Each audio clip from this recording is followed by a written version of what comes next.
السلام علیکم ورحمۃ اللہ وبرکاتہ۔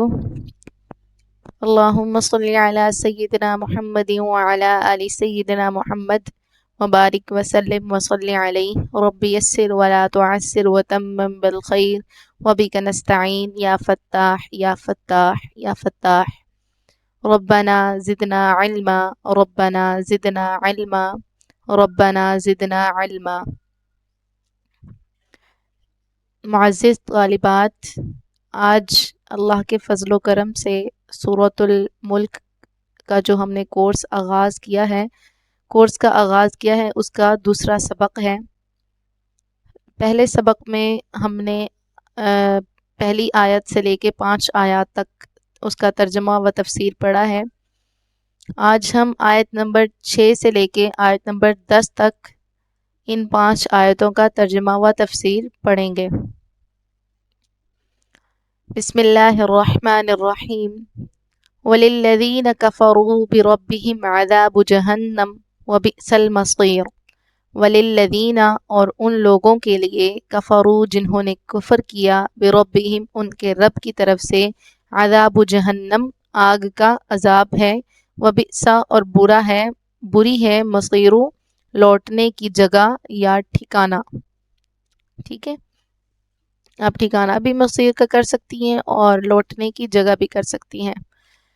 اور جو لوگ اپنے رب کا کفر کریں، چاہے وہ انسان ہو یا جنات، ان کے لیے جہنم کا عذاب ہے اور وہ بہت ہی برا ٹھکانہ ہے۔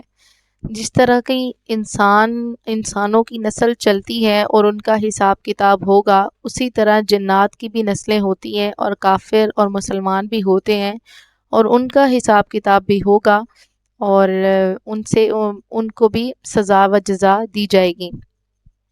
اس آیت کا مقصود یہی بتانا ہے کہ جو لوگ کفر کرتے ہیں، اللہ تعالیٰ کا انکار کرتے ہیں، اللہ تعالیٰ پر ایمان نہیں لاتے، ان کے لیے جو اللہ تعالیٰ نے سزا کے طور پر تیار کی ہے وہ ہے جہنم۔ اور جو جہنم میں جو لوٹے گا، وہ جو جگہ ہے وہ پھر بری ہے۔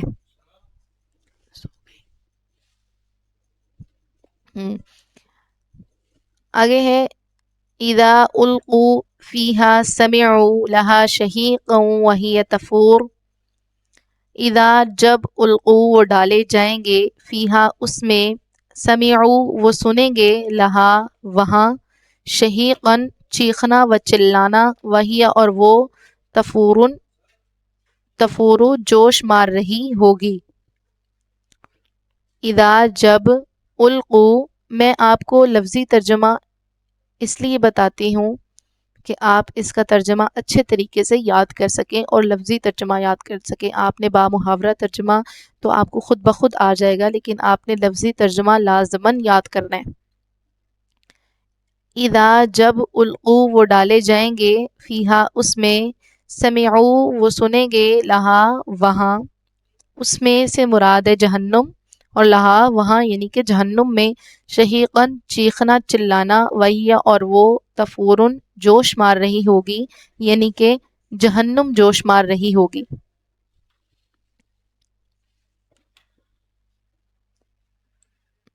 اب ہم اس کا کرتے ہیں بامحاورہ ترجمہ۔ جب وہ اس میں جھونکے جائیں گے تو اسے سنیں گے دھاڑتے ہوئے، چیختے ہوئے، چلاتے ہوئے، اور وہ بہت جوش کھا رہی ہوگی۔ جہنم انہیں دیکھ کر غصے سے دھاڑ رہی ہوگی، جیسے کوئی بھوکا بھیڑیا اپنے شکار پر جھپٹتے ہوئے غراتا ہے۔ سورۃ قاف میں جہنم کے غیظ و غضب کی ایک کیفیت یوں بیان ہوئی ہے: یوم نقول الجہنم حلم تلأتی وتقول حل من مزید۔ جس دن کہ ہم پوچھیں گے جہنم سے، کیا تو بھر گئی، اور وہ کہے گی کیا کچھ اور بھی ہے۔ اللہ تعالیٰ جہنم سے سوال کریں گے کیا تو بھر چکی ہے، تو وہ آگے سے خود سوال کرے گی کہ کیا ابھی کچھ اور بھی ہے کہ جو جہنم میں ڈالیں گے۔ اور سورۃ البقرہ میں بھی اس کی آیت ہے کہ جہنم کا جو ایندھن ہوگا وہ انسان ہوں گے اور بت ہوں گے۔ پتھر کے بت ہوں گے، جس جس طرح انسانوں کو جہنم میں ڈالا جائے گا اسی طرح جہنم اور زیادہ بھڑکے گی، اور پتھر کے جو بت بنے ہوں گے انہیں جب ڈالا جائے گا جہنم میں تو جہنم مزید اور بھڑکے گی اور اس کی آگ مزید تپے گی دھڑکتی ہوئی اور مزید جلے گی۔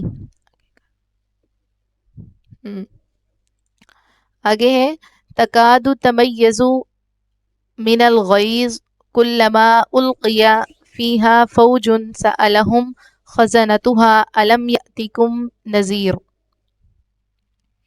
تکادو قریب ہے، تمیزو کے پھٹ پڑے، من الغیظ غصے سے، تکادو قریب ہے، تمیزو پھٹ جائے، من الغیظ غصے سے، کلما جب بھی، القیا ڈالا جائے گا، فیہا اس میں، فوجن کوئی گروہ، سألہم وہ ان سے پوچھیں گے، خزنتہا اس کے داروغے سے، علم کیا نہیں، یأتکم آیا تمہارے پاس، نذیرن کوئی ڈرانے والا۔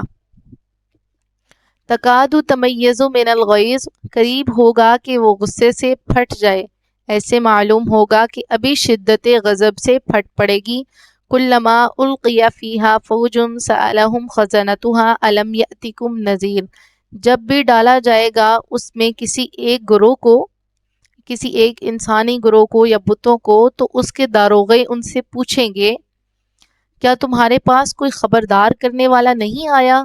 داروغہ اسے کہتے ہیں جو دروازے پہ فرشتہ کھڑا ہوگا جہنم کا داروغہ، اور جنت کا داروغہ یعنی کہ جو دروازے پہ فرشتے کھڑے ہوں گے جن کو اللہ تعالیٰ نے مقرر کیا ہوگا، وہ ان لوگوں سے سوال کریں گے جو جہنم میں آئیں گے، کیا تمہارے پاس کوئی خبردار کرنے والا نہیں آیا تھا؟ قیامت کے دن ہر قوم کا علیحدہ علیحدہ حساب ہوگا، جیسا کہ سورۃ النمل کی اس آیت میں ظاہر ہوتا ہے، وَيَوْمَ نَحْشُرُ مِنْ كُلِّ أُمَّةٍ فَوْجًا مِّمَّن يُكَذِّبُ بِآيَاتِنَا فَهُمْ يُوزَعُونَ۔ اور ذرا تصور کرو کہ اس دن کا جس دن ہم جمع کریں گے ہر امت میں سے ایک فوج ان لوگوں میں سے جو ہماری آیات کو جھٹلایا کرتے تھے، پھر ان کی درجہ بندی کی جائے گی، یعنی کہ پہلے ان کو جمع کیا جائے گا اور پھر گروہ کی صورت میں جہنم میں ڈالا جائے گا۔ گویا جیسے جیسے حساب ہوتا جائے گا اسی ترتیب سے ہر قوم کے مجرمین کو جہنم کی طرف لے جایا جائے گا۔ ہر گروہ کے پہنچنے پر جہنم پر متعین فرشتے ان سے سوال کریں گے کہ کیا اللہ تعالیٰ کی طرف سے تمہارے پاس کوئی خبردار کرنے والا نہیں آیا تھا؟ وہ کہیں گے قالوا بلا قد جاءنا نذیر، قالوا بلا قد جاءنا نذیر فکذبنا وقلنا ما نزل اللہ من شیء ان انتم الا فی ضلال کبیر۔ قالوا وہ بولیں گے، بلا کیوں نہیں، قد تحقیق، جاءنا آیا تھا ہمارے پاس، نذیر ڈرانے والا، فکذبنا پس ہم نے جھٹلا دیا، وقلنا اور ہم نے کہا، ما نزل اللہ نہیں نازل کی اللہ نے، من شیء کوئی چیز، ان نہیں انتم ہو تم، الا مگر، فی ضلال کبیر کھلی گمراہی میں، ضلال کا ترجمہ ہے گمراہی میں، کبیر بڑی۔ قالوا بلا قد جاءنا نذیر وہ کہیں گے کیوں نہیں، قالوا وہ کہیں گے بلا کیوں نہیں، جاءنا آیا ہمارے پاس خبردار کرنے والا آیا تھا، ہمارے پاس خبردار کرنے والا آیا تھا، فکذبنا لیکن ہم نے اسے جھٹلا دیا، وقلنا ما نزل اللہ من شیء اور ہم نے کہا کہ اللہ نے کوئی شے نہیں اتاری، اللہ نے کوئی چیز نہیں اتاری۔ ہم نے اپنے رسول علیہ السلام سے کہا تھا کہ اللہ تعالیٰ نے تمہاری طرف کوئی کتاب وغیرہ نہیں بھیجی، بلکہ ہم نے تو انہیں یہاں تک کہہ دیا تھا کہ ان انتم الا فی ضلال کبیر کہ تم تو کھلی گمراہی میں مبتلا ہو گئے ہو۔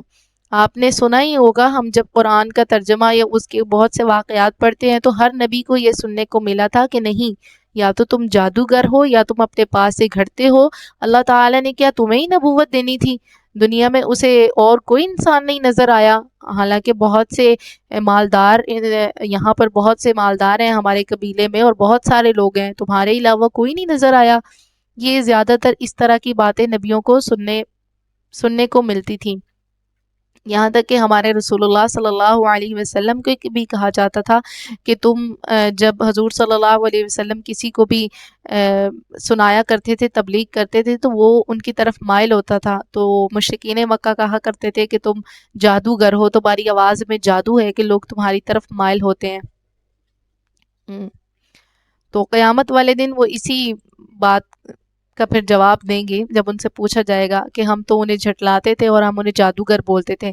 وقالو، اور آگے وہ پھر کہیں گے وقالو لو کننا نسمع او نعقل ما کننا فی اصحاب السعیر، وقالو، اور وہ کہیں گے لو، اگر ہم نسمع، ہم سنتے، او یا ناقلو، ہم سمجھتے، ما کننا، ہم نہ ہوتے، فی اصحاب السعیر، آگ والے، جہنم والے یا دوزخیوں میں، ٹھیک ہے۔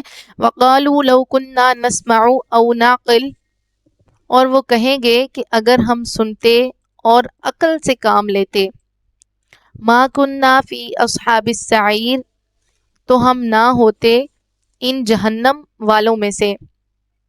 اس آیت میں انبیاء و رسول علیہ السلام کی تکذیب کرنے والوں کی اصل گناہ کی نشاندہی کر دی گئی ہے۔ اس اعتبار سے قرآن مجید کا یہ مقام خصوصی اہمیت کا حامل ہے۔ ایسے تمام لوگوں کا بنیادی اور اصل جرم یہ تھا کہ انہوں نے اپنے پیغمبروں کی دعوت سنی انسنی کر دی تھی۔ اس دعوت پر انہوں نے کبھی سنجیدگی سے غور ہی نہ کیا اور نہ ہی پیغمبروں کی باتوں کو کبھی عقل کی کسوٹی پر پرکھنے کی زحمت گوارا کی۔ ظاہر ہے کہ اللہ تعالیٰ نے انسان کو دیکھنے، سننے، سمجھنے وغیرہ کی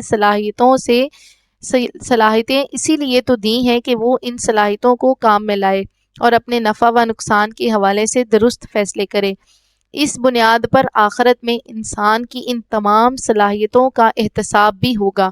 ان السمع والبصر والفؤاد کل اولئک کان عنہ مسئولا، بنی اسرائیل، سورۃ بنی اسرائیل کی آیت ہے، یقیناً سماعت، بصارت اور عقل سبھی کے بارے میں باز پرس کی جائے گی، سوال کیا جائے گا، پوچھا جائے گا کہ کہاں تم نے استعمال کی، کہاں بولا، کہاں سنا، کون سی بات سنی، کیا کیا، کیا نہیں کیا۔ بہرحال اللہ تعالیٰ نے تو انسان کو یہ صلاحیتیں استعمال میں لانے کے لیے دی ہیں، لیکن واقعہ یہ ہے کہ حق کی دعوت کے جواب میں اکثر لوگ ان صلاحیتوں سے بالکل بھی کام نہیں لیتے، بلکہ اگر بات سمجھ میں آ بھی جائے اور دل اس کی صداقت کی گواہی بھی دے دے، تب بھی عملی طور پر قدم آگے نہیں بڑھتا، صرف اس لیے کہ آباء و اجداد کے اعتقادات و نظریات ہیں، برادری کے رسم و رواج ہیں، انہیں کیسے چھوڑ دیں، اور اگر چھوڑیں گے تو لوگ کیا کہیں گے۔ اسی نوعیت کی ایک مجبوری یہ بھی ہے کہ پرانے مسلک سے روگردانی بھلا کیوں کر ممکن ہے، اتنے عرصے میں اس جماعت میں ہیں، اب یکدم اس سے کیسے بے وفائی کریں۔ یہ وہ سارے سوالات ہیں جو ہماری پہلی قوموں میں بھی تھے اور ہماری جو آج چل رہی ہے قوم اس میں بھی ہیں۔ اگر انہیں کوئی اچھائی کا انہیں مشورہ دیا جاتا ہے یا انہیں بھلائی کی دعوت دی جاتی ہے اور برائی سے روکا جاتا ہے تو ان کا یہی ان کا آگے سے جواب ہوتا ہے، ہم تو شروع سے کرتے آ رہے ہیں، اور یا یہ ہوتا ہے کہ تم کون ہوتے ہو سمجھانے والے، یا یہ ہوتا ہے کہ ہم اس کو کیسے چھوڑ دیں، اگر چھوڑیں گے تو لوگ ہمیں کیا کہیں گے۔ یہی سوال جواب ہماری پہلی قوم کے جو پہلے جاہل قومیں گزر چکی ہیں ان کے بھی یہی ہوتے تھے، تو ان میں اور امت محمدیہ میں پھر کیا فرق رہ گیا۔ ان کے پاس تو وہ شروع سے اگر کرتے آ رہے تھے، ہمارے پاس ان کے پاس پہلی قوموں کی جو عبرتناک واقعات ہوتے تھے اور اتنی ساری سیرت ہوتی تھی، سارے نبیوں کے واقعات، کہانیاں، قصے ہوتے تھے، وہ سب ان کے پاس نہیں تھے۔ ہمارے پاس تو قرآن کی صورت میں سب کچھ موجود ہے، لیکن پھر بھی ہم اس پر توجہ نہیں دیتے، اور دین ہمارے پاس کھلی کتاب کی طرح ہے، بہت سے یہاں پر علماء ہیں، بہت سے مولوی ہیں، سب بتاتے ہیں، سمجھاتے ہیں، ہر طرح کے فرقے بن چکے ہیں اور سب اپنے اپنے فرقوں پر لگے ہوئے ہیں، لیکن کوئی یہ کوشش نہیں کرتا کہ صحیح چیز کیا ہے اور غلط چیز کیا ہے۔ سب سے بہتر جو طریقہ ہے وہ یہی ہے کہ آپ کو صحیح اور غلط میں فرق معلوم ہونا چاہیے کہ ہم جو کر رہے ہیں کیا وہ صحیح ہے۔ اور اکثر ایسا بھی ہوتا ہے کہ جب ہم انہیں سمجھاتے ہیں تو وہ اس چیز پر غور و فکر کرتے ہیں، وہ اس چیز کو سوچتے ہیں، ان کو لگتا بھی ہے کہ جو ابھی یہاں پر بھی ذکر ہوا ہے کہ انہیں لگتا بھی ہے کہ یہ واقعی ہم جو کر رہے ہیں یا یہ جو بندہ بات کر رہا ہے وہ کسی حد تک ٹھیک کر رہا ہے، لیکن اس کے باوجود وہ اس کا انکار کر رہے ہوتے ہیں کہ نہیں نہیں ہم ایسا نہیں کریں گے، تم کون ہوتے ہو بولنے والے۔ چلے اللہ تعالی ہمیں اس پر عمل کرنے کی توفیق عطا فرمائے اور آگے پھیلانے کی توفیق عطا فرمائے۔ وصلی اللہ تعالی علی خیر خلقہ محمد وآلہ وصحبہ اجمعین برحمتک یا ارحم الراحمین۔ سبحان ربک رب العزة عما یصفون وسلام علی المرسلین والحمد للہ رب العالمین۔ جزاک اللہ خیرا احسن الجزاء فی الدارین۔ السلام علیکم ورحمۃ اللہ وبرکاتہ۔